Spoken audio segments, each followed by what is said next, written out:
जांच करनी थी तो आपको यह काम पहले करना चाहिए था, आपने थोड़ी देर कर दी। हमने पहले के वीडियो में सवाल उठाया था कि अधिकारी कौन होगा जो फैसला करेगा कि नागरिकता किसकी है, किस जगह की है, मगर अब चुनाव आयोग के अपने ही सूत्र मीडिया में खबर दे रहे हैं और मीडिया सुप्रीम कोर्ट की बातों को याद नहीं दिला रहा, गायब कर दे रहा है, केवल आयोग के सूत्रों की बातों को आगे बढ़ाता है।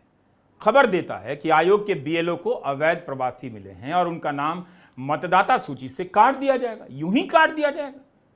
क्या अपील के लिए अब वक्त नहीं दिया जाएगा? तो क्या चुनाव आयोग अपने ही आदेश के खिलाफ जाकर लोगों की नागरिकता के बारे में पुष्टि कर रहा है? हमने मीडिया की रिपोर्ट में बार बार देखा है और आपको बताया भी है कि किसी की नागरिकता साबित करने की प्रक्रियाएं बहुत जटिल होती हैं, काफी समय लगता है। असम के एनआरसी की प्रक्रिया में कई वर्षों के बाद भी यह काम पूरा नहीं हो सका।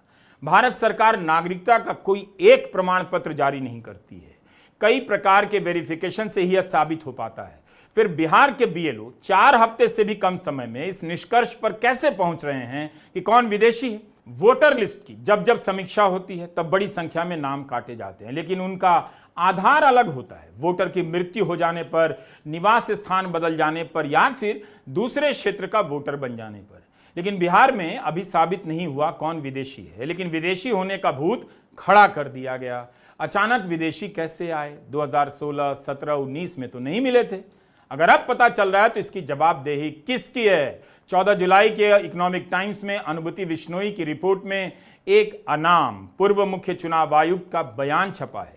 अगर किसी राज्य में किसी विदेशी के होने की खबर मिलती है तो मतदाता पंजीकरण पदाधिकारी बीएलओ कार्रवाई करते हैं, जांच करते हैं। ऐसे लोगों का एपिक कार्ड भी जब्त कर लिया जाता है। अनाम पूर्व मुख्य चुनाव आयुक्त का बयान यह भी छपा है कि अलग अलग प्रकार के मतदाता रिवीजन में नागरिकता के आधार पर सामने आने वाली शिकायतें बहुत ही कम होती हैं, सिर्फ 1 या 2 व्यक्तियों को लेकर ही होती हैं।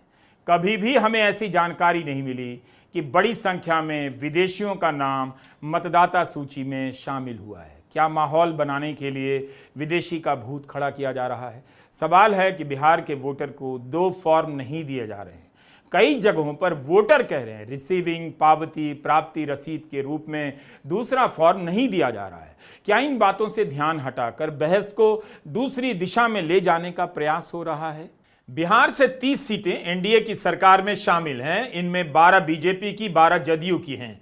अगर इन 30 सीटों पर अवैध प्रवासियों ने वोट डाले हैं तो क्या इनके चुनावी नतीजों को मान्यता मिलनी चाहिए? अगर इन 30 सीटों को एनडीए की गिनती से हटा दिया जाए तो